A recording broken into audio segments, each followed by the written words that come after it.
Bonsoir coach, Giovanni Castaldi, la chaîne L'équipe.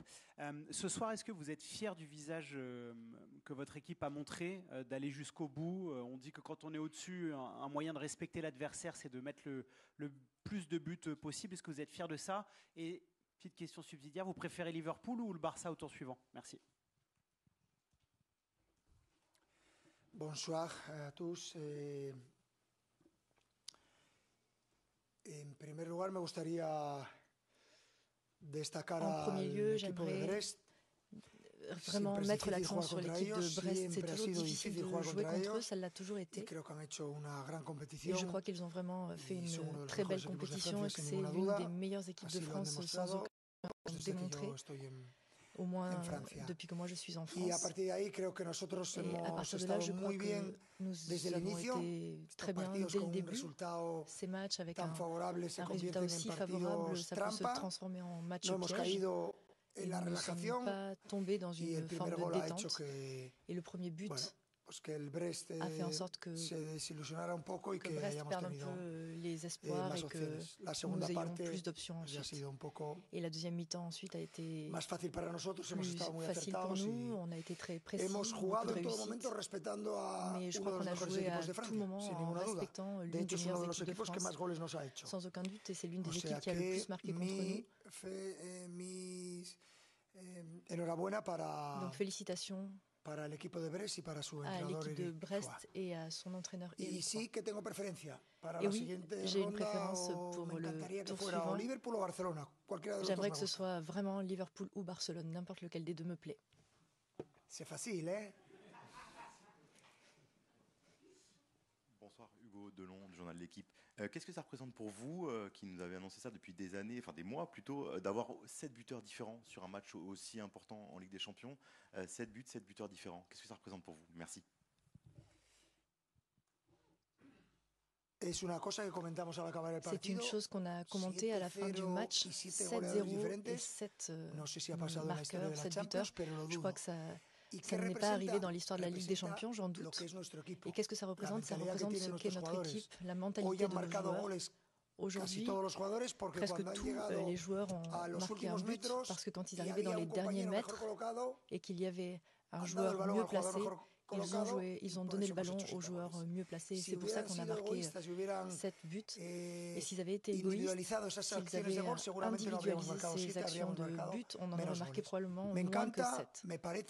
J'adore ça. Il me semble que c'est la meilleure manière de se présenter sur un match en double confrontation et je félicite tous mes joueurs, tous ceux qui ont participé. Bonsoir Louis, Dominique Sarek, Le Parisien. Est-ce que vous voyez des progrès sensibles chez Kvara? Il a semblé bien plus en jambes et plus connecté à ses partenaires que d'habitude.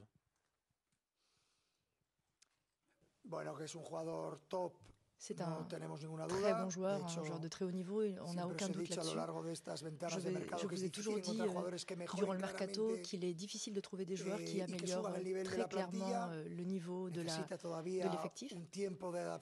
Il a encore besoin d'un temps d'adaptation pour mieux connaître ses coéquipiers et pour savoir réellement ce que nous faisons. Mais c'est évident qu'il a très envie de démontrer son niveau, très envie d'aider l'équipe.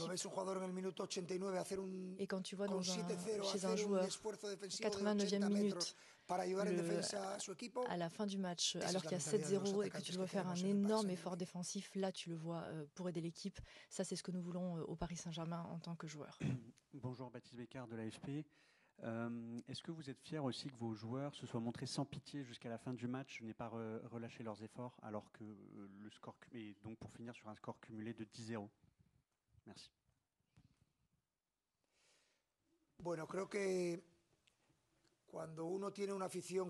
que quand on a des supporters comme les nôtres, qui nous aident à la fois à domicile et à l'extérieur, qui remplissent à chaque fois le stade et qui n'arrêtent jamais de nous soutenir sans arrêt du début à la fin. Je crois que la manière de montrer du respect envers l'adversaire et envers nos supporters, c'est d'être aussi sérieux et aussi professionnel que l'on peut.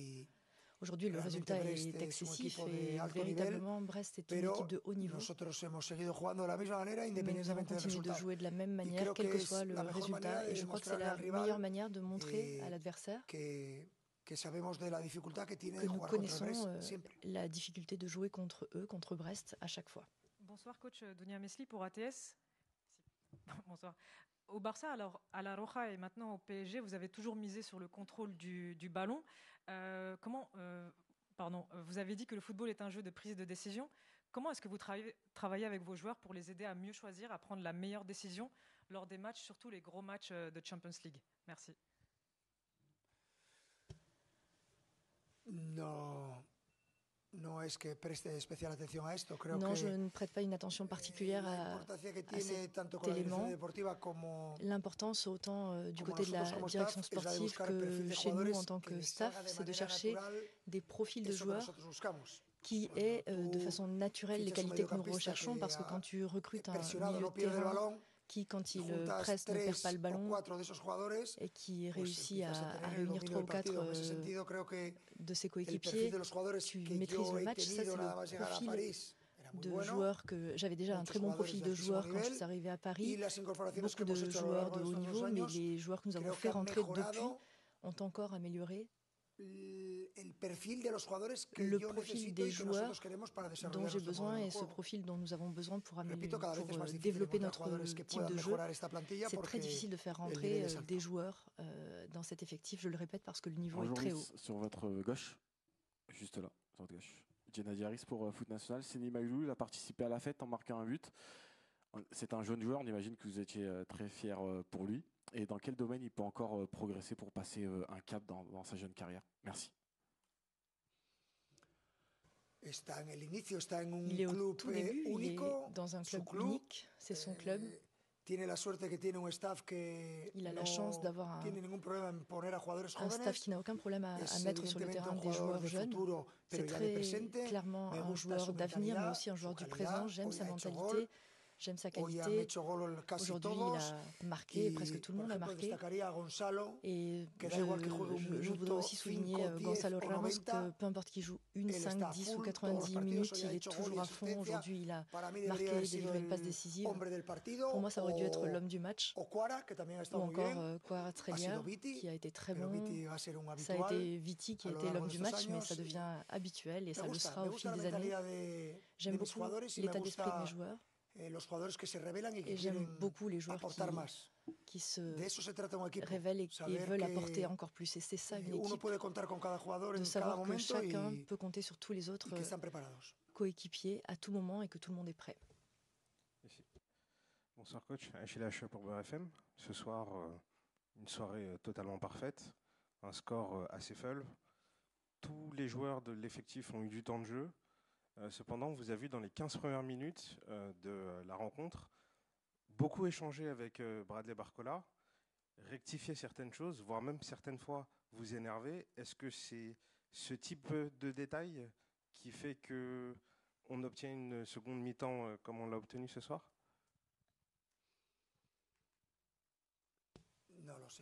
Je ne sais pas. Moi, je me fâche en fonction de ce que je vois sur le terrain. Les 10 premières minutes, de fait, Brest, à ce moment-là, aurait pu mener 0-1. C'est Marquinhos qui sauve derrière Donnarumma sur la ligne de but un but. Donc là, à 0-1, on aurait parlé d'un autre résultat. Donc c'est évident que c'est difficile de jouer ces matchs. Parce que tu gagnes 3-0 à l'aller et on dirait que tout est joué. Et bien sûr, après 7-0, ça paraît ridicule. Mais moi qui ai de l'expérience dans le football depuis plus de 30 ans, les matchs peuvent se compliquer tout seuls. On peut se les compliquer tout seul. Donc il ne faut pas permettre à l'autre de le faire. Il faut donner 100%. Et ensuite, si l'adversaire est meilleur que toi, alors tu le félicites. Mais je crois que les 10-15 premières minutes, il y a eu des choses qui ne m'ont pas plu et je l'ai fait savoir à mes joueurs. Et à partir de là, on a été mieux. Et dès qu'on marque ce premier but, là, ça a tué les espoirs de Brest et le match était presque fini. Ça a libéré les joueurs et le match était tout à fait différent. Mais pour jouer au Paris Saint-Germain, je le dis toujours, ça n'est pas facile, ça ne sera pas facile et je veux toujours que les joueurs soient prêts. Rebonsoir coach, en haut. Après le match face au Bayern, clairement, on a évoqué, vous en avez parlé en conférence de presse, le PSG n'est pas sûr de se qualifier. Maintenant, vous êtes en huitième de finale. Selon vous, si on prend ce match du Bayern jusqu'à maintenant, sur quels aspects votre équipe a nettement progressé? Et que j'ai bien compris qu'il n'y avait pas de préférence entre Liverpool et le Barça, mais à quel point vous sentez votre équipe prête à affronter tout le monde en Europe? Merci.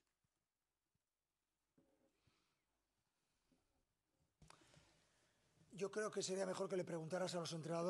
serait préférable de demander aux entraîneurs qui vont jouer contre nous et qui nous ont analysé, de leur demander ce qu'ils pensent du PSG. Et à partir de là, on pourra commencer à parler. Mais il faut prendre en compte le fait que ce soit une phase de qualification qui a été injuste parce qu'on a eu du mérite au fil de ces 7 matchs. Ces premiers matchs, on aurait dû avoir 5 points de plus et être parmi les 8 premiers. Et non, il a fallu adopter ce long chemin tortueux, ce chemin difficile.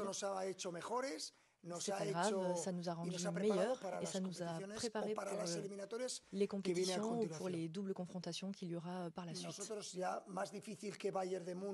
Donc nous, plus difficile que Bayern, Manchester, Atlético Madrid, PSV Eindhoven, Arsenal, plus difficile que ça?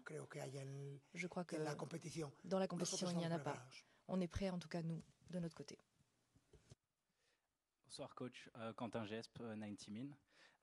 Ce soir, Fabian Ruiz était titulaire au coup d'envoi. Il était sous la menace d'une éventuelle suspension pour les huitièmes de finale.